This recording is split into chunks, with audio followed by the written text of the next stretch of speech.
প্রতিদিন কি কারো রুটি খেতে ভালো লাগে বলুন? আমার তো ভালো লাগে না। তাই আজ সকাল সকাল উঠেই চাল ডাল ভিজিয়ে রেখেছি। মোটামুটি 2-2.5 ঘন্টা হয়ে যাওয়ার পর বেশ চালগুলো ফুলে ফুলে উঠেছিল।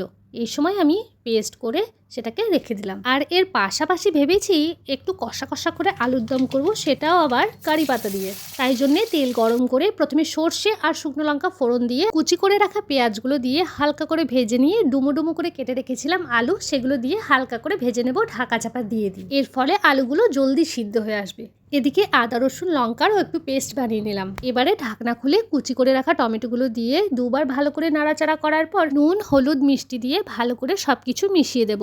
এর ফলে টমেটোটা জলদি সিদ্ধ হয়ে আসবে। এবারে পেস্ট করে রাখা মশলা সাথে অল্প ধনে গুঁড়ো আর অল্প কাশ্মীরি মির্চ দিয়ে ভালো করে কষাতে থাকতে হবে। এবারে উপর থেকে বেশ খানিকটা কারি পাতা দিয়ে সেটাকে ভালোভাবে মিশিয়ে পরিমাণ মতো জল দিয়ে ফুটিয়ে নিলেই রেডি আমাদের আলুর তরকারি। ব্যাস, এটাকে এবার ঢাকা দিয়ে সাইড করে রেখে দিলাম। এদিকে ব্যাটারের মধ্যে 1 চিমটি বেকিং সোডা আর অল্প লবণ আর মিষ্টি এটা দিয়ে ভালো করে মিশিয়ে নিয়ে তাওয়াতে জল ছিটিয়ে সেটাকে আবার মুছে একটু তেল ব্রাশ করে দিলাম। তার উপরে এই ব্যাটারটা দিয়ে পাতলা পাতলা রুটির মতো আকার করে নিলেই হবে।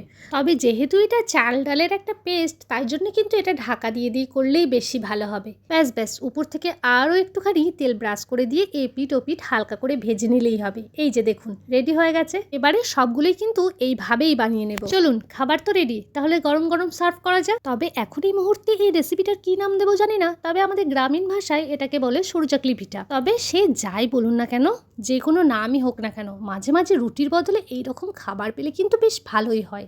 তবে আজকে আলুর দমটা জাস্ট অসাধারণ হয়েছিল। তবে আপনাদেরও যদি কোনোদিন রুটি খেতে ইচ্ছে না হয়, তাহলে কিন্তু এইভাবে একবার অবশ্যই বানাবেন। আজ তাহলে আসি, সকলেই ভালো থাকবেন, টাটা।